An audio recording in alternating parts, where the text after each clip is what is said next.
Discovery classes में आपका एक बार फिर स्वागत है। आपकी डिमांड पे एक क्लास और बनाई है जो कल हमने कंटिन्यू करी थी। लास्ट हमने आपके लिए पढ़ाया था, प्रीवियस क्लास में हमने एडमिनिस्ट्रेशन ऑफ टैक्स लॉ। ठीक है, क्लास के आगे कंटिन्यूशन में देखते हैं इस चैप्टर के। अभी तो हम बेसिकली इंट्रोडक्शन ही देख रहे हैं कि इनकम टैक्स में क्या इंट्रोडक्शन है, मतलब कि इनकम टैक्स में क्या लिखा हुआ है। ठीक है, अब इसे हम कंटिन्यू करते हैं। इसके बाद आता है sources of income tax law in India. ठीक है सर, ये तो बन गया इनकम टैक्स, आपने लिख दिया कॉन्स्टिट्यूशन में जो हमने लास्ट क्लास में पढ़ा था। अब इस देखते हैं कि सोर्सेज क्या है इसकी। ठीक है, कि इनकम टैक्स लॉ आ तो गया।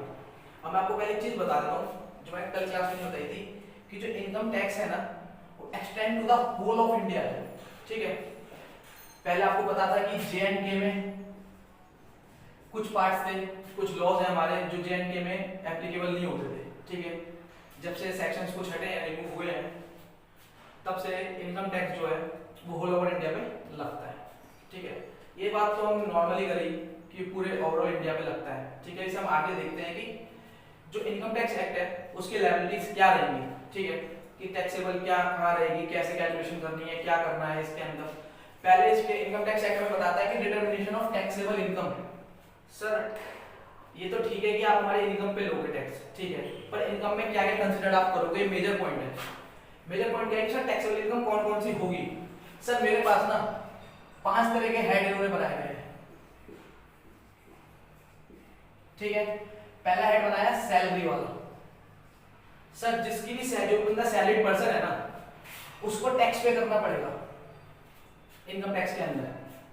ठीक है, अब जो भी बंदा नौकरी कर रहा है उसे टैक्स पे करना पड़ेगा। ये हम आगे का इसके लिए भी फ्रेंड्स एक अलग से सेक्शंस प्रोवाइड कराए गए हैं। उसके अंदर हम कहते हैं एक आता है हाउस प्रॉपर्टी। हाउस प्रॉपर्टी, ठीक है, इसके लिए अलग से सेक्शंस प्रोवाइड करे गए हैं। ठीक है, ये हेड्स हैं।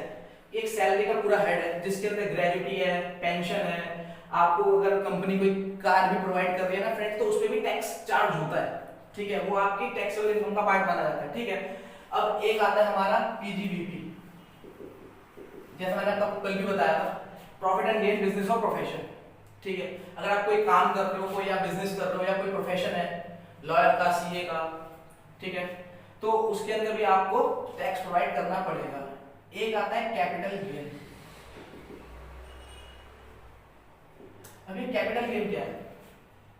सर मेरे पास ना गोल्ड मिला मेरे को, पुश्तैनी गोल्ड का, उसकी वैल्यूएशन नहीं हो रही थी। ठीक है, मेरे को एक दादा लाया, मतलब कि गोल्ड मिला जिसकी कैलकुलेशन आज की डेट में तो पॉसिबल है लेकिन पहले पॉसिबल नहीं होती थी। ठीक है, उस समय का एक रेट अलग होगा पास्ट का, और अगर आप इसे आज सेल करने जाओगे तो इसका सेलिंग का रेट डिफर होगा। ठीक है, तो इसके लिए एक अलग कैलकुलेशन है जिसके लिए उन्होंने अलग से चैप्टर बनाया है, कैपिटल गेन का सेक्शन बनाया। ठीक है, कि इसके अंदर हम प्रॉपर्टी, आपको कोई प्रॉपर्टी मिलती है, आपको आपके फोर फादर से कोई भी प्रॉपर्टी मिलती है, गोल्ड मिलता है, कोई भी एसेट्स मिलती है, तो अगर आप उसे आज प्रेजेंट की डेट में सेल करते हो, ठीक है, तो उस पे जो भी प्रॉफिट अर्न होगा वो टैक्सेबल होगा कैपिटल गेन के अंदर। और जो बाकी इन चारों से बच जाता है, इन शॉर्ट कहा जाए तो वो आता है अदर सोर्सेज के अंदर। ठीक है, इसके लिए मेरे सेक्शंस बनाए गए हैं। अदर सोर्सेज के अंदर क्या बताया गया हमें, अदर सोर्सेज के अंदर जैसे हमारी कोई जुए, हम जुआ खेल रहे हैं, रेस हॉर्स है, ठीक है, कोई भी गैम्बलिंग है या रेस हॉर्स है, तो उन सब चीजों की जो टैक्सेबल जो भी उस पे अर्निंग होगी हमें, वो अदर सोर्स के अंदर ऐड होगी। इन सारे चैप्टर्स को मैं आपको इंडिविजुअली पढ़ाऊंगा, इनके अलग अलग सेक्शंस हैं, तो उन्हें हम आगे की क्लासों में कंटिन्यू करेंगे फ्रेंड्स। ठीक है, अब आते हैं इसी टॉपिक पे कि determination of taxable income. Sir taxable income कैसे चार्ज होगी। सर टैक्सेबल इनकम इन्हीं चीजों को कंसीडर करके ही टैक्सेबल इनकम आपकी निकलेगी। ठीक है, फिर हम आगे देखेंगे टैक्स की लायबिलिटी क्या है, आपको क्या डिटरमिनेशन करनी पड़ेगी टैक्स की लायबिलिटी। ठीक है, कि सर आपको 5 सपोज करो आपको 5 लाख की इनकम अर्न हुई, तो 5 लाख का आपको इनकम टैक्स का स्लैब रेट देखना होगा, जो मैं आपको अगली जो नेक्स्ट वीडियो डालूंगा उसके अंदर आपको बताऊंगा कि टैक्स की कैलकुलेशन कैसे होती है, कि कितना अमाउंट तक टैक्स नहीं नील लगता है, कितने पे कितनी परसेंटेज लगती है आगे तक। गवर्नमेंट ने पूरा टैक्स का प्रॉपर स्लैब रेट हमें प्रोवाइड कर रखा है। ठीक है, तो वो टैक्स लायबिलिटी कितनी है, किस ब्याज पे बनेगी, वो भी मैं आपको कैलकुलेशन सिखाऊंगा, क्वेश्चंस बताऊंगा, पीडीएफ अपलोड करूंगा अपने डिस्कवरी क्लासेस के चैनल पे, आप गो थ्रू कीजिएगा फ्रेंड्स। ठीक है, अब इनकम टैक्स के अंदर नेक्स्ट देखें तो procedure of assessment, appeal, penalty and prosecutions. ठीक है, अब इसी के अंदर एक प्रोसीजर ही बताया गया है असेसमेंट का। असेसमेंट मैं आपको नीचे बताता हूँ, अभी मैंने नीचे भी लिखा हुआ है। ठीक है, कि असेसमेंट फ्रेंड्स हमें एक फाइनेंशियल ईयर होता है। ठीक है, हमारा अगर हम नॉर्मली बात करें, एक हमारा फाइनेंशियल ईयर जो चलता है वो 1 अप्रैल से 31 मार्च तक के बीच का होता है। ठीक है, इस फाइनेंशियल ईयर के अंदर मैंने जो भी अर्निंग करी होगी, ठीक है, उस अर्निंग को मुझे अगले असेसमेंट ईयर के अंदर मुझे पे करना होता है, नेक्स्ट ईयर के अंदर मुझे पे करना होता है। ठीक है, अगर मैं आज की डेट में देखूं तो मेरे लिए आज के का फाइनेंशियल ईयर जो है वो है 1 अप्रैल 2020 से लेके 31 मार्च 2021। ठीक है, जो मेरा फाइनेंशियल ईयर और मेरा कंडीशन यही चल रहा है, मैं जो इस साल के अंदर अर्न करूंगा, ठीक है, वो अपने नेक्स्ट फाइनेंशियल ईयर यानी कि 1 मिनट,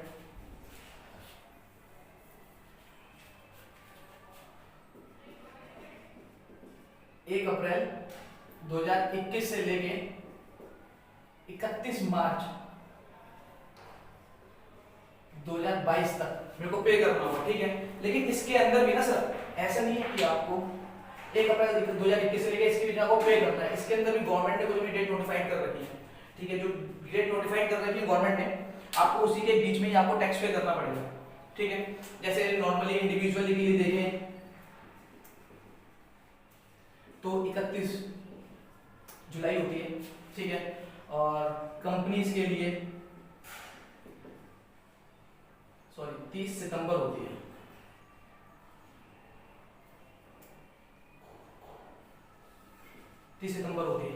ठीक है, तो हमें इन सब चीजों को यहाँ पे करना होता है। ठीक है, प्रोसीजर फॉर असेसमेंट तो हमें भाई, अब सपोज ये देखो आपने फाइनेंशियल ईयर में बिजनेस करा, आपने इनकम अर्न करी, असेसमेंट ईयर में आपने टैक्स पे करा। ठीक है, अब गवर्नमेंट ये कहती है कि सर ये तो आप अपने आप कर रहे हो, ठीक है, ये तो टैक्स आपने अपनी एक तरफ से कैलकुलेशन करा, लेकिन मैं बुलाऊंगा आपको, वो आपको नोटिस भेजेगा। ठीक है, तो उसका पूरा प्रोसीजर है कि भाई जो वेटो है या हमारा जो असिस्टेंट कमिश्नर है या कमिश्नर के पास से जो भी आपको चिट्ठी लिख के आएगी, नोटिस आएगा, तो वो असेसमेंट के लिए कहेगा। वो असेसमेंट आपको विद इन लास्ट 7 इयर्स, ठीक है, 7 इयर्स के अंदर आपकी कभी भी फाइल खुल सकती है। जब से आप रिटर्न फाइल कर रही है, जिस भी फाइनेंशियल ईयर की रिटर्न है, वो आप विद इन 7 इयर्स को कभी भी आपको असेसमेंट के लिए कि भाई ऐसा है, अपने डॉक्यूमेंट्स लेके आप आ जाओ, जो भी आपने अपनी रिटर्न बैलेंस शीट फाइनल करी थी। ठीक है, फिर उसके बाद अपील्स, उसमें अपील लगेगी, वो कुछ अपना टैक्स का बताएगा कि भाई आपने इतना टैक्स की चोरी करी है या गलत फाइल करी है, उसमें आपको पेनल्टीज भी लगाएगा। फिर आगे पूरा प्रोसिक्यूशन का प्रोसेस है, अंडर इनकम टैक्स लॉ में सब चीजें बताई गई है। ठीक है, नॉर्मली बात में पावर एंड ड्यूटीज है इनकम टैक्स अथॉरिटी की, इनकम टैक्स अथॉरिटी का क्या क्या पावर्स है। ठीक है, ये तो सर नॉर्मली है कि sources of income tax law in India की, भाई इंडिया में कहाँ पे एप्लीकेबल होता है, कैसे टैक्स की लायबिलिटी होगी, कैसे टैक्सेबल इनकम जनरेट होगी हमारी, कैसे असेसमेंट होगा, अपील होगी, पेनल्टी एंड प्रोसिक्यूशन होगा, पावर एंड ड्यूटीज क्या है इनकम टैक्स अथॉरिटीज की, वो सब चीजें इसके अंदर क्लियरली मेंशन है। इन सब के लिए अलग अलग सेक्शन से आपको थोड़ा सा टाइम देना पड़ेगा हमारे वीडियोस को, जो हम बैक टू बैक कंटिन्यूएशन में हम डालेंगे अब आगे। तो आप उन सब सारी वीडियोस को देखेंगे तो आपको इनकम टैक्स कुछ भी नहीं लगेगा फ्रेंड्स, कुछ भी, आपको बहुत हल्की चीज है। ठीक है, और ये तो ये समझ लीजिए अगर आपने ये सीख लिया तो आपने लगा कि सीए के लिए सीए का जो खर्चा है ना आपने वो बचा लिया, ऐसा नहीं है, आपको उसके लिए सीए की डिग्री लेनी पड़ेगी।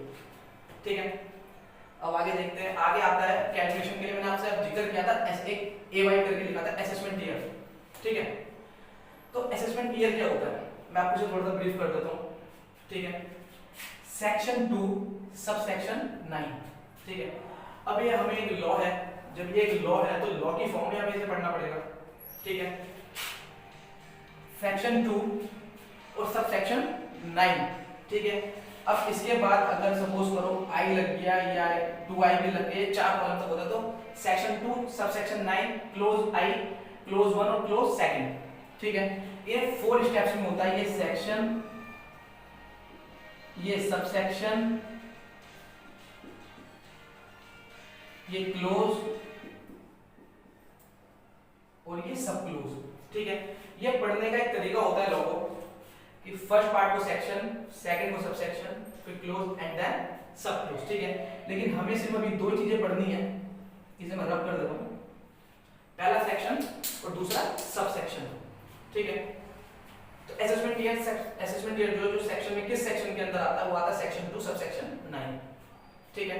अब इसके अंदर क्या लिखा हुआ है, ये कहता है कि it means the period of 12 months commencing on the first day of April every year. It is the year in which income earned in the previous year is charged to tax. अब sir एक ये previous year आ गया, ये तो आपने बताया ही नहीं, ठीक है। मैं आपको प्रीवियस ईयर भी बताऊंगा, पहले आप इसे नोट कर लीजिएगा असेसमेंट ईयर को, ठीक है। आप इसे टर्म को नोट कर लीजिएगा अलग से, मैं आपको इसके बारे में अलग से डिफाइन करता हूँ, ठीक है।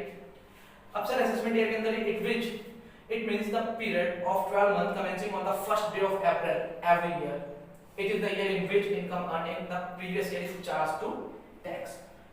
भाई पिछले साल में अगर आप एक बार बताओ, आज की डेट में आप खड़े हो, ठीक है, जिस ईयर के अंदर टैक्स कैलकुलेट होता है कॉल्ड असेसमेंट ईयर, और जिस साल के अंदर आप खड़े हो वो असेसमेंट ईयर आपका हो गया। उसके बाद जिस साल के अंदर आपने टैक्स कैलकुलेट करना है, ठीक है, जिस साल का टैक्स कैलकुलेट करना है इज कॉल्ड प्रीवियस ईयर, पिछला साल। जिस साल के अंदर आप प्रेजेंट हो कॉल्ड फाइनेंशियल ईयर, ठीक है। जिस साल के अंदर आप हैं वो असेसमेंट ईयर, जिस साल के अंदर टैक्स कैलकुलेट करें। असेसमेंट ईयर में हमेशा टैक्स कैलकुलेटेड एंड सबमिटेड, ठीक है। और फाइनेंशियल ईयर होता है इसका टैक्स पे करते हैं हम, इसका टैक्स पे करते हैं असेसमेंट ईयर के अंदर, ठीक है। ड्यूरेशन होती है इसकी period of 12 month starting from 1 April. Relation with previous year क्या होता है, it falls immediately after the previous year, ठीक है। सर ऐसा नहीं है कि जैसे अभी 2019 से 2020 चल रहा है, ठीक है, 2019 से 2020 का जो टैक्स है मुझे अब मेरा आज की डेट में 2020 से 2021 का असेसमेंट ईयर चल चुका है, ठीक है। प्रीवियस ईयर में मेरे को इस ईयर के अंदर मुझे इस साल में जो मैंने इनकम अर्न की थी मुझे वो पे करनी है। असेसमेंट ईयर के उसमें प्रीवियस ईयर जो है वो मेरा लास्ट इनकम जिसमें मैंने अर्न की है वो ईयर है, ठीक है। नेक्स्ट होता है इसका पर्पस क्या होता है, income of a previous year is assessed and taxable in the immediately assessment year, ठीक है। पर्पस क्या होता है असेसमेंट ईयर का, जो आपने इनकम प्रीवियस ईयर में अर्न की है उसे असेस करो और टैक्सेबल हो जाती है in the following assessment year, ठीक है। अब मैंने आपसे कहा था कि आप नॉर्मली प्रीवियस ईयर को नोट डाउन कर लीजिएगा, तो प्रीवियस ईयर को कनेक्ट करते हैं। प्रीवियस ईयर आता है सेक्शन 3, ठीक है। जो सेक्शन 3 हमारा कहता है, ये सेक्शन से कहता है it means the financial year immediately preceding the assessment year, ठीक है। It means the financial year immediately preceding the financial year, ठीक है। कि जो फाइनेंशियल ईयर है मेरा वो इमीडिएटली प्रीसीडिंग कर रहा है असेसमेंट ईयर के अंदर, ठीक है। मैंने आपको बताया था फाइनेंशियल ईयर की टर्म की 1 अप्रैल से 31 जिस साल के अंदर हम अपने इनकम अर्न करते हैं, ठीक है। Income earn in a year is assessed in the next year, ठीक है। जो मैंने इस साल में कमाया वो मैंने अगले साल में टैक्सेबल गवर्नमेंट को टैक्स पे कर दिया, ठीक है। अब इसमें छोटी छोटी दो डेफिनेशंस है, अब इसमें आगे देखते हैं। एक टर्म टेक्निकल यूज होगी एसएससी की, एक नॉर्मल टर्म यूज होगी पर्सन की, ठीक है। एसएससी का मतलब क्या हुआ, एसएससी का मतलब हुआ हमें चीख चीख के कहा गया कि भाई सेक्शन 2 सब सेक्शन 7 में हमें बताया है, छोटी सी डेफिनेशन डिक्लेयर की है गवर्नमेंट ने बस, a person by whom any tax or any other sum of money is payable under this act, ठीक है। a person by whom any tax or any other sum of money is taxable under this act, ठीक है। SSC वो है, वो बंदा है जो टैक्स पे करेगा, ठीक है, उसे हम एसएससी कहते हैं। जिसके ऊपर सपोज करो मेरे को टैक्स पे करना तो मैं एसएससी हूं in the law of income tax, ठीक है। अब नेक्स्ट देखते हैं कंसीडर सर किस किस के ऊपर टैक्स लगेगा। मेजर पॉइंट है सर, इंपॉर्टेंट पॉइंट है कि सर कंसीडर किसे किसे करना है सर।